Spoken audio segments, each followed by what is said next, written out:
To enable local farmers to use cost-effective single-wheeled transport carts, this small workshop in Peshawar, Pakistan, decided to make them itself. The workshop lacks high-end equipment and an assembly line, but its single-wheeled transport carts are loved by locals for their 2,000 rupee price tag.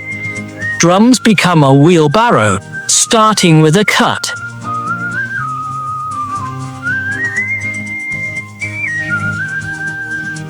The craftsman is now using brute force.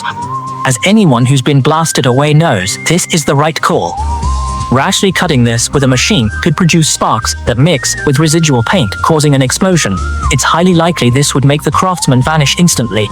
Once the caps on both ends of the oil drum are removed, the craftsman uses his hands and feet to slightly straighten the metal body. Then he has to flip the sheet metal over and jump on it a few times. He then uses a special tool to hammer the sheet metal.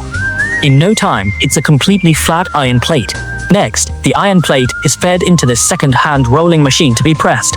This process, which is genuinely useful, presses the originally uneven iron sheets until they look completely flat. Next, the sheets are moved to the following stage. First, the craftsman places the sheet metal template on the iron sheet. Then, he traces the template's outline directly onto the simple template is just a few intersecting lines. Next, use large shears to cut the iron sheet along the lines. Because it's all diagonal cutting, each cutting action is very fast. With the craftsman's nimble hands, manual cutting is as fast as a fully automated process. Next, he uses a small hammer to bend the sheet in various places. One has to admire the wisdom of the working people. Without the help of a bending machine, every angle of the iron sheet is bent just right. Then they are fastened together with rivets, forming a shape similar to a small boat. The off-cut iron rings aren't wasted. The craftsman shapes them into arcs, which are then fitted around the wheelbarrow as reinforcing ribs to enhance its rigidity.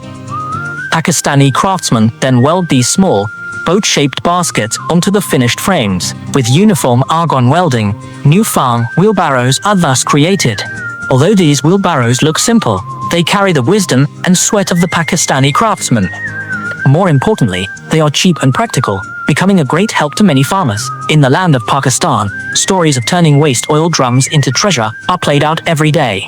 With their hands, Pakistani craftsmen turn useless scrap into valuable items. This not only provides convenience for farmers, but also contributes to protecting the environment. This is the unique charm of small workshops in Pakistan. So, how much weight do you all think these hand-made wheelbarrows can carry in one trip?